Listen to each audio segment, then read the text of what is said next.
ஒரு ஊரில் ஒரு அழகிய இளவரசி ஸ்னோ ஒயிட் இருந்தாள். சிறு வயதிலேயே பெற்றோரை இழந்த அவளை அவளது சித்தி ராணி எல்சா தான் வளர்த்து வந்தாள். எல்சா ஸ்னோ ஒயிட்டை மிகவும் கொடுமை செய்வாள். ஒரு சிறிய அறையில் பூட்டி வைத்திருந்தாள். எல்சாவிடம் ஒரு மந்திர கண்ணாடி இருந்தது. அவள் தினமும் அதனிடம் சென்று ஒரு கேள்வி கேட்பாள். மந்திர கண்ணாடியே, இந்த உலகிலேயே சிறந்த அழகி யார் என்று சொல். மகாராணி, நீங்கள் எவ்வளவு கொடுமை செய்தாலும் நீங்களே இந்த உலகின் சிறந்த அழகி. இப்படியே வருடங்கள் கழிந்தன. ஸ்னோ ஒயிட்டும் வளர்ந்து பெரியவளானாள். அன்று வழக்கம் போல எல்சா மந்திர கண்ணாடியிடம் கேள்வியை கேட்டாள். ஆனால் இம்முறை கண்ணாடி வேறு விதமான பதிலை தந்தது. மகாராணியே, ஸ்னோ ஒயிட்டே இந்த உலகின் சிறந்த அழகி. எல்சாவிற்கு ஒரே கோபம். உடனே ஸ்னோ ஒயிட்டை காட்டிற்கு அனுப்பிவிட்டாள். காட்டில் தனியாக சுற்றி திரிந்தாள் ஸ்னோ ஒயிட். பசியும் தாகமும் எடுத்தது அவளுக்கு. அப்பொழுது தூரத்தில் ஒரு சிறிய வீடு தெரிந்தது. ஓடிச் சென்று வீட்டிற்குள் சென்றாள். வீட்டில் யாருமே இல்லை. ஒரு மேஜையில் 7 தட்டுக்களும் 7 கத்தியும் உணவும் இருந்தது. எனக்கு பசிக்கிறதே, முதலில் சாப்பிடலாம். நன்றாக எல்லா உணவையும் சுவைத்து முடித்தாள். பக்கத்து அறையில் 7 சிறிய படுக்கை இருந்தது. அதை ஒன்றாக போட்டு படுத்து தூங்கினாள். சில மணி நேரம் கழிந்தது. அந்த வீட்டில் வசித்து வந்த 7 குள்ள மனிதர்கள் வீட்டுக்குள் வந்தனர். ஏய், யார் நீ? என் பெயர் ஸ்னோ ஒயிட். என் சித்தி என்னை இந்த காட்டுக்கு அனுப்பிவிட்டாள். நீ தான் எங்கள் உணவை சாப்பிட்டாயா? ஆமாம், என்னை மன்னித்து விடுங்கள். நீ இங்கேயே தங்கலாம். உனக்கு இங்கே எந்த ஆபத்தும் நேரிடாது. இதே நேரத்தில் மாளிகையில் எல்சா மந்திர கண்ணாடியிடம் கேள்வியை கேட்டாள். அதற்கு அந்த மாய கண்ணாடி, மகாராணியே, அடர்ந்த காட்டில் வாழ்ந்து கொண்டிருக்கும் ஸ்னோ ஒயிட்டே சிறந்த அழகி. ஸ்னோ ஒயிட், இந்த தடவை நீ தப்பவே முடியாது. எல்சா மாறுவேடத்தில் ஸ்னோ ஒயிட் இருந்த வீட்டிற்கு சென்றாள். விஷம் நிறைந்த ஒரு சீப்பை எடுத்துச் சென்றாள். மகளே, என்ன அழகான கூந்தல் உனக்கு. இந்தா, இந்த சீப்பினால் அதை சீவு. சீப்பை தலையில் வைத்ததும் ஸ்னோ ஒயிட் அப்படியே மயக்கம் அடைந்தாள்.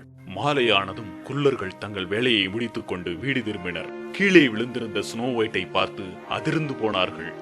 இது நிச்சயமாக அந்த ராணியின் வேலையாகத்தான் இருக்கும். இங்கே பார். ஸ்னோ ஒயிட் தலையில் இருந்த சீப்பை எடுத்தனர். உடனே ஸ்னோ ஒயிட் கண் விழித்தாள். எல்லோருக்கும் ஒரே மகிழ்ச்சி. ஆனால் மாளிகையில் எல்சா மந்திர கண்ணாடி முன் நின்று கொண்டு கேள்வி கேட்டு பதிலுக்காக ஆவலுடன் காத்திருந்தாள். மகாராணியே, நீங்கள் சிறந்த தந்திரசாலியாக இருக்கலாம். ஆனால் காட்டில் உள்ள ஸ்னோ ஒயிட்டே சிறந்த அழகி. இல்லை, இது உண்மையாக இருக்க முடியாது. ஸ்னோ ஒயிட், இந்த தடவை நீ தப்பவே முடியாது. மீண்டும் எல்சா மாறுவேடத்தில் ஒரு கூட நிறைய விஷம் நிறைந்த ஆப்பிள் பழங்களை எடுத்துக்கொண்டு ஸ்னோ ஒயிட்டிடம் சென்றாள்.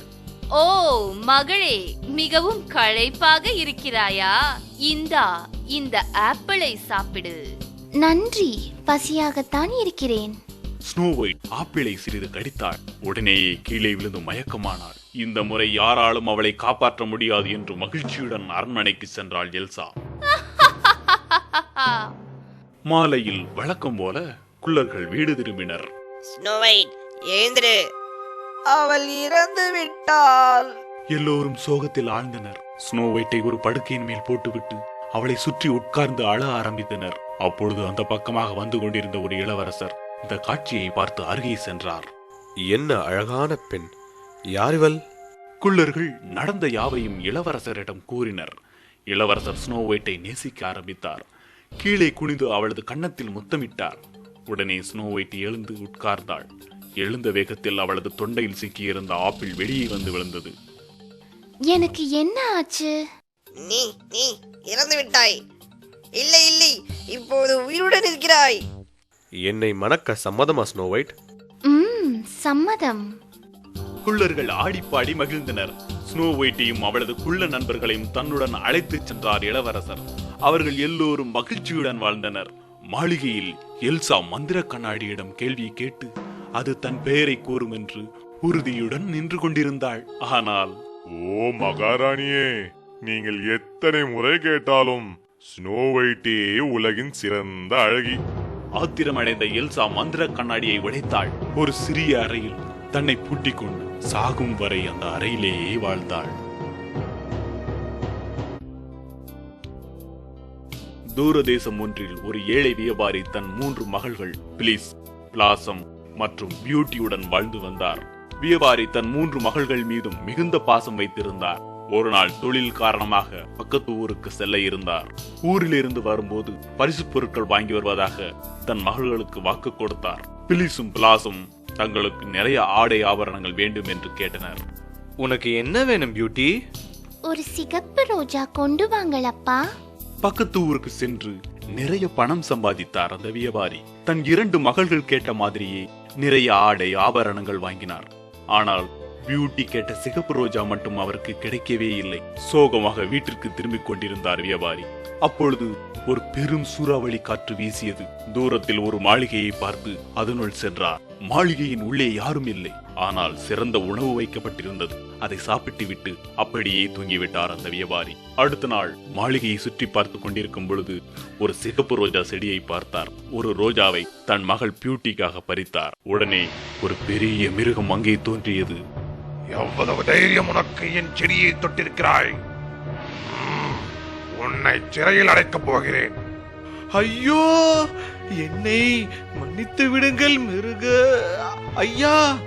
இந்த ரோஜாவை என் மகளுக்காக எடுத்தேன். என் மகள்களை கடைசியாக பார்க்க அனுமதி தர வேண்டும். வியாபாரி மீது இரக்கம் கொண்ட அந்த மிருகம் அவருக்கு அனுமதி தந்தது. இப்ப நீ போகலாம். ஆனால் திரும்பி வந்து தண்டனையை ஏற்றுக்கொள்ளணும். இந்த மோதிரத்தை வைத்துக்கொள். இது உன்னை உன் வீட்டுக்கு கொண்டு செல்லும். வியாபாரி வீட்டிற்கு வந்து தன் மகள்களிடம் நடந்தவற்றை எல்லாம் கூறினார். அப்பா, நீங்கள் போகத்தான் வேண்டுமா? போகாதீங்கள் அப்பா. இரவு எல்லோரும் சோகத்தில் அப்படியே தூங்கிவிட்டனர். பியூட்டி அந்த மோதிரத்தை எடுத்து மிருகத்தின் மாளிகைக்கு சென்றாள். யார் நீ? அது அந்த ரோஜாவை எடுத்தது என்னுடைய அப்பாதான். அதை எனக்காகத்தான் செய்தார். அதனால் தண்டனையை நானே ஏற்க வந்திருக்கிறேன். மிருகமும் இதை ஏற்றுக்கொண்டது. ஆனால் அது அவளை தண்டிக்கவில்லை. மாறாக அவளுக்கு அணிவதற்கு சிறந்த ஆடைகளையும் சாப்பிட நல்ல உணவும் தந்தது. இருவரும் நேரத்தை ஒன்றாகவே செலவழித்தனர். மிருகம் பியூட்டியை நேசிக்க ஆரம்பித்தது. ஆனால் அதை வெளியே சொல்ல பயந்தது. நாட்கள் செல்ல செல்ல பியூட்டியும் மிருகத்தை நேசிக்க ஆரம்பித்தாள். இருப்பினும் அவளுக்கு தன் தந்தை மற்றும் சகோதரிகள் ஞாபகமாகவே இருந்தது. எனக்கு என் வீட்டிற்கு போக ஆசையாக உள்ளது. நான் போகலாமா? சரி, நீ போகலாம்.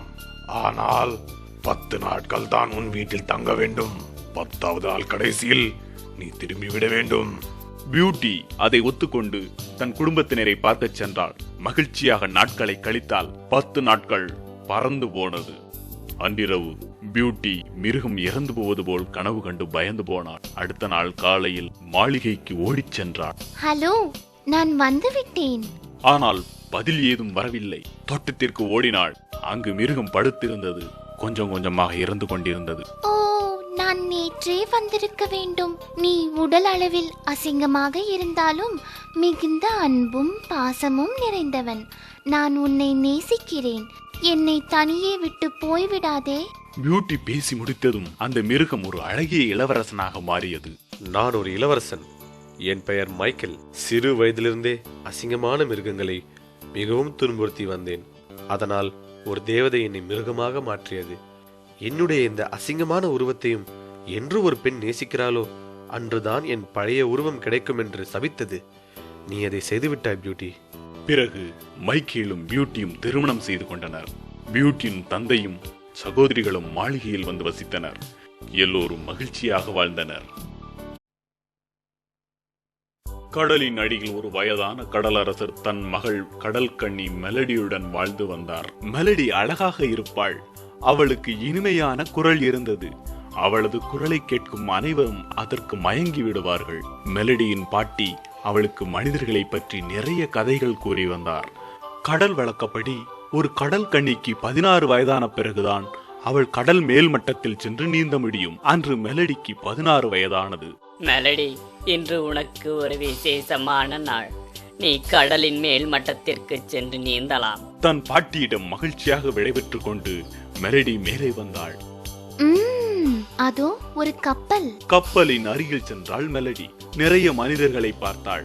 அதில் ஒருவர் தலையில் கிரீடம் வைத்துக் கொண்டிருந்தார். அவர் இளவரசராகத்தான் இருக்க வேண்டும்.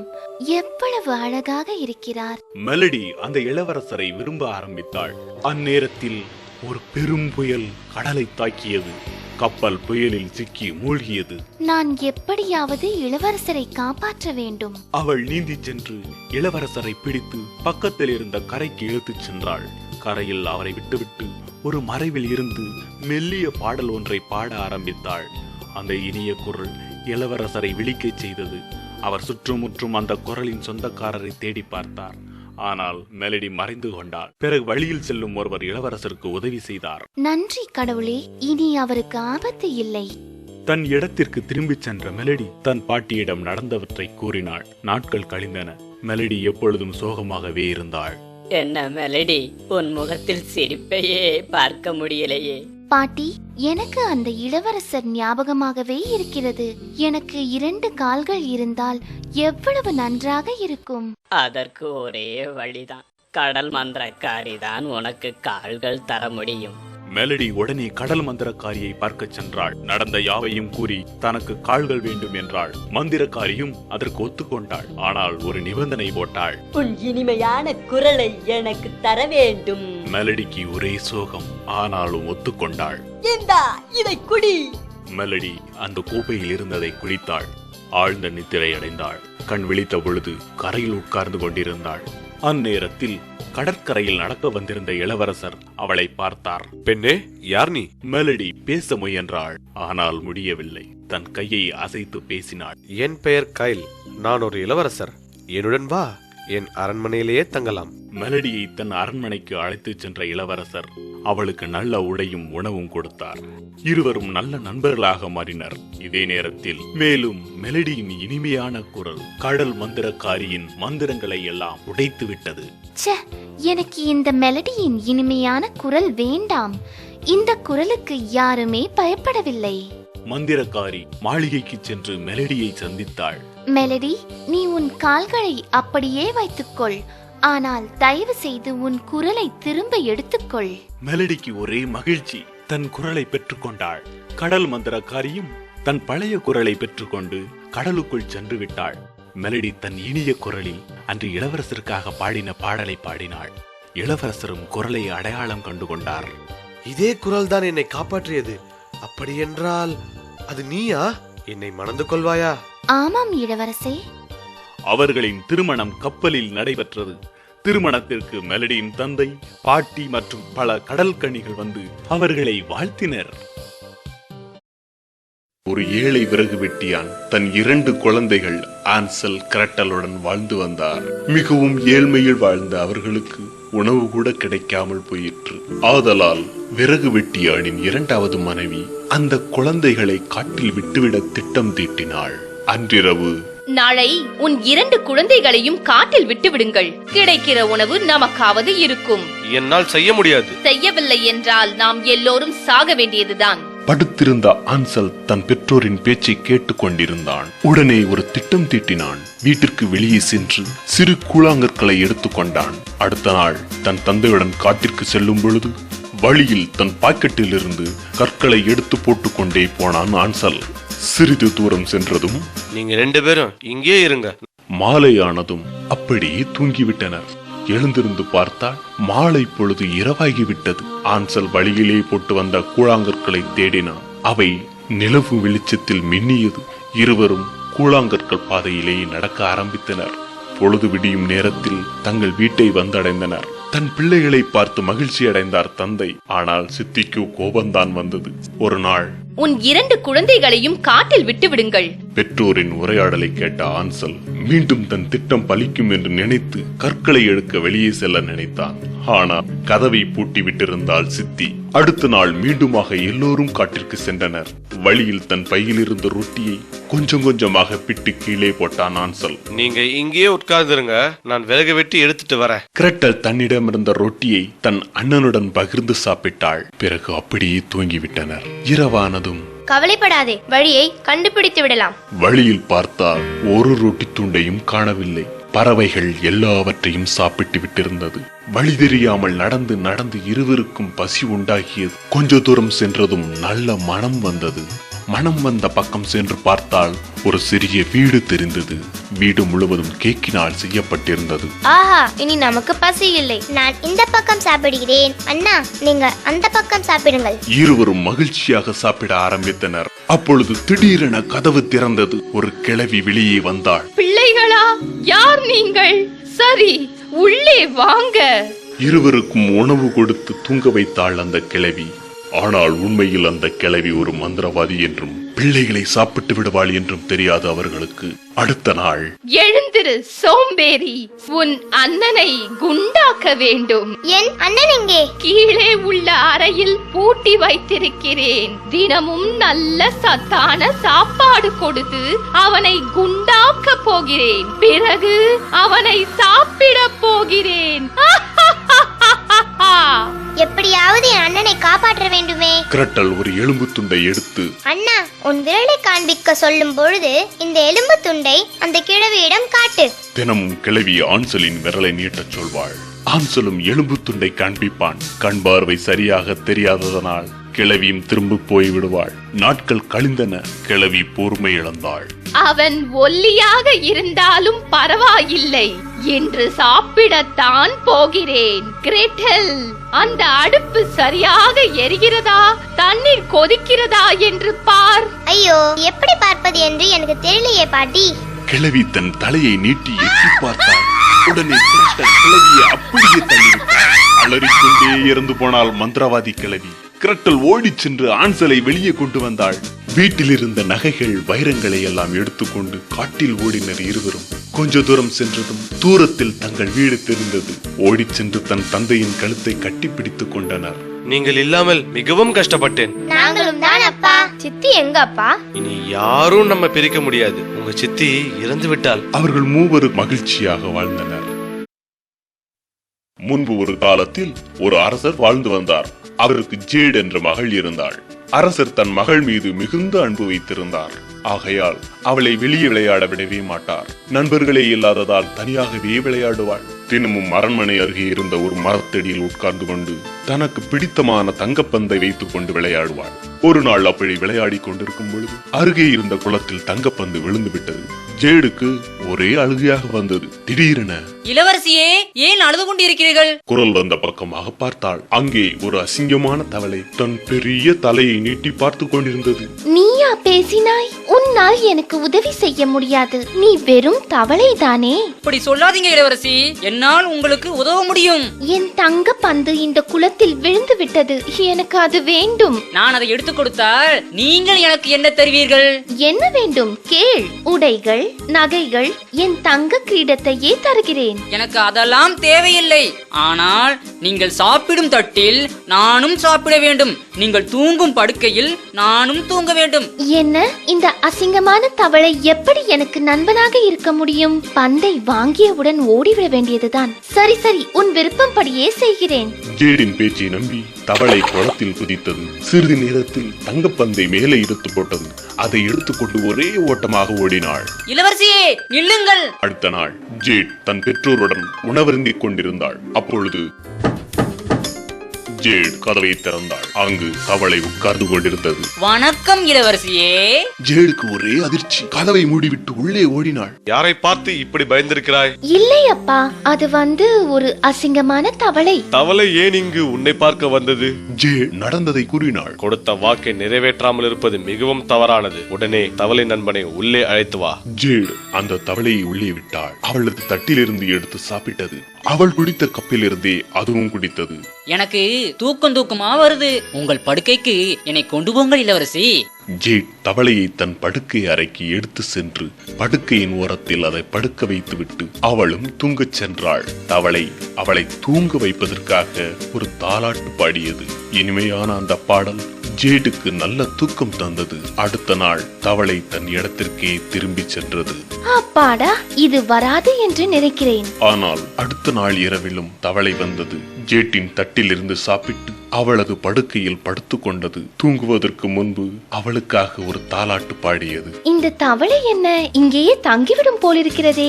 நல்ல நண்பனாகத்தான் இருக்கிறான். அதுவும் இல்லாமல் அருமையாக பாடுகிறானே. 3வது நாளும் தவளை வந்தது. இளவரசியே, நீங்கள் கொடுத்த வாக்கை நிறைவேற்றி விட்டீர்கள். இதற்கான பரிசு உங்களுக்கு நாளை காலை கிடைக்கும். ஜேடுக்கு ஒன்றுமே புரியவில்லை. அடுத்த நாள் காலை அவள் எழுந்திருந்த பொழுது தவளை இல்லை. அதற்கு பதிலாக ஒரு அழகான இளவரசன் உட்கார்ந்து கொண்டிருந்தான். நீங்கள் யார்? என் பெயர் ரோலண்ட். ஒரு தேவதை இப்படி தவளையாக மாற்றிவிட்டது. ஒரு இளவரசி என்று என்னை 3 நாட்கள் தன் தட்டிலிருந்து சாப்பிடவும் தன் படுக்கையில் படுக்கவும் வைப்பாளோ அன்றுதான் என் பழைய உருவம் கிடைக்கும் என்று சாபம் விட்டது. நீ அதை செய்து என் சாபத்தை உடைத்து விட்டாய். என்னை திருமணம் செய்து கொள்வாயா ஜேட்? ஜேடுக்கு நம்பவே முடியவில்லை. ஓ, எனக்கு சம்மதம். இருவரும் ஜேடின் பெற்றோரிடம் நடந்ததையெல்லாம் கூறினார்கள். திருமணம் இனிதே நடந்தது. ஜேட் மிருகங்களை அன்புடன் நடத்த ஆரம்பித்தாள்.